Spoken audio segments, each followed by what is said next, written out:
Hey Rob, can you describe how a group skill challenge works? I've seen you use them before, but each one's a little different. I'm not sure how the math works behind the scenes. Yeah, each one is a little different. Often it just depends on what I need from it in the moment. Let's say, so my most common example is if somebody's exploring between towns or between locations, I'll look at how far the distance is and what their average speed traveling is. Let's say that they have to go from town A to town B. They're going through a forest for the first half of it, and then they're going through a mountain range, and then they're going through a bit of a desert. And I'll go, okay, well, at their movement speed, I generally give them a choice of going slow, medium, or fast. Obviously fast means there's fewer days of moving, fewer random encounters, fewer skill checks needed. But there's more chance of not seeing what you're coming up against, getting in trouble with random encounters or getting lost or things like that. If you are moving at a slow pace, then it's going to take you longer to get there, so rations might become a problem, those sorts of things. But you might have advantages on your perception and stealth and stuff because you're choosing to move slowly. And so I will have like an average of their speeds if they choose to go slow, medium, or fast, and then if they choose to go slow, then the woods part of this journey will take them about 2.5 days. The mountains will take them X number of days. The deserts will take them X number of days. And I've got an idea overall. This is going to take you 6.5 days to get where you're going, or if you go at a fast pace, it's only going to take you 4.5 days, etc. And then I'll tell them that. I'll say, hey, if you are all being well, if everything goes okay, then you should get to where you're going in X number of days. So I'm going to need a check from each of you. Usually I just leave it as 1 check each. Depends on whether I'm kind of bulking up the time. It also depends if there's like a ranger in the party, because I don't want to bypass the stuff the ranger's actually good at, because otherwise their ranger feels shit. The ranger's designed to be good at exploration and overworld travel. And so if you remove that from the game, then that's one of the reasons that people say rangers are crap. In the same way that if you removed combat from the game, people would say barbarians are crap. They're not crap, they're just good at a particular aspect of the game. And so if there's a ranger in the party, maybe I'll say like, okay, everybody makes a skill check every day of this journey, and we make more of a point of exploring the land.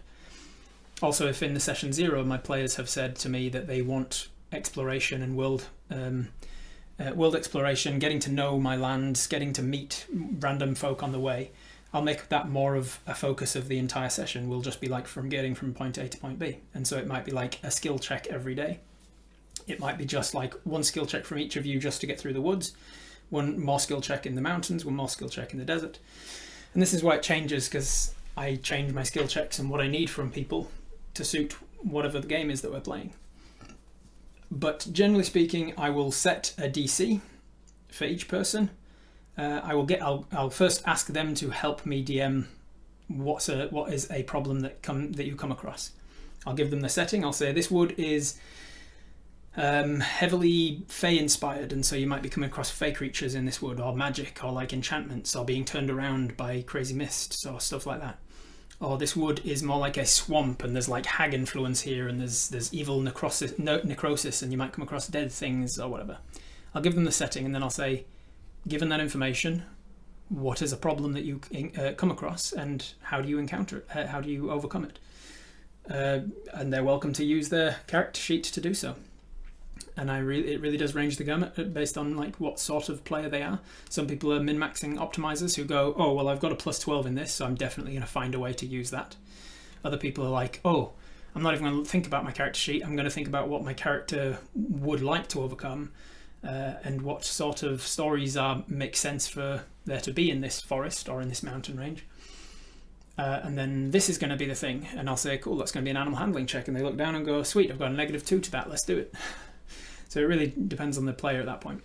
And that's, again, me giving the players a chance to choose for themselves what sort of game they like to play. Because there's nothing wrong with being a min-maxing optimizer or a roleplay first kind of a player. It's just how you want to do it. So they will tell me what obstacle they're encountering. Let's say, while we're going through the forest one day, a number of our party gets lured away by harpies, and I have to persuade the harpies to let them go and persuade them that there's someone better. I lie to them and say that there's we know of some tastier morsels, and if they let them go, I'll tell them the directions to where they can go find some even tastier people. And I go, okay,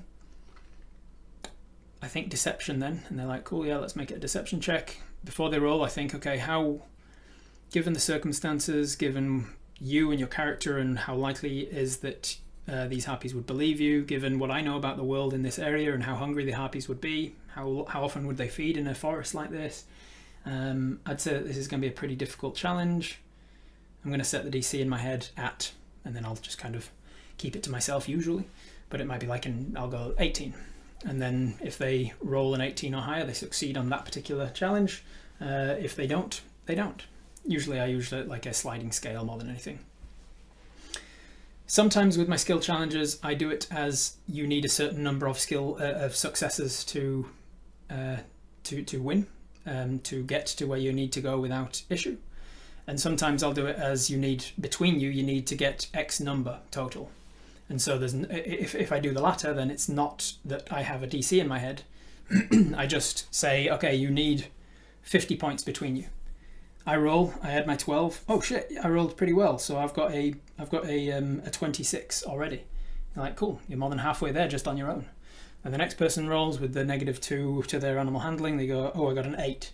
Cool. Add the 26 and the 8. We've got 34. Between the other two people, we need 16 more points to get to the 50. And even then, I tend to use sliding scale even within that, because if they get to 46, they haven't met the 50, so I'm going to give them some sort of detriment. But if they get to 40, then they've just outright failed. 46 is like, yeah, you're going to get there, but it's going to take you an extra half day. So you can, at that point, maybe I'll give them a choice. I'll say, do you want to choose to move, to like push forward for that extra half day, meaning that you will get a level of exhaustion before you get to where you're going, but you will get there? Or do you want to take another day on the road and set up another camp and mark off another rations and another torch and another water skin and another whatever, and roll another random encounter maybe, because you're out on the road, but at least you won't get a level of exhaustion before you get to where you're going. So it sounds very malleable, because unfortunately it is. I often run my skill challenges kind of on the fly and with feeling and like understanding the vibe of what is needed for that moment. What I feel like running in that moment. I don't necessarily have like a strict set of rules that I always run a skill challenge like this, but there are always elements to it that are always there, like getting the players to decide what are the challenges they're coming across, the fact that they need to hit certain numbers to succeed, they need certain successes or numbers, they need a certain number or success to succeed, and if they fail, there's some detriment, like you get a level of exhaustion, or you lose half your hit points before you get to where you're going. You arrive where you're going without a level of exhaustion, but everybody mark off half your spells and half your hit points just because you have been through such an ordeal. You've fought your way through the wilderness to get to where you're going, and you arrive kind of spent. So whatever it is that the downfall is, sometimes is kind of just made up on the fly. Wait, before you go, hit the subscribe button, please. It costs you nothing to do, but it helps YouTube to know that I'm awesome, and everybody should know that I'm awesome. Thank you.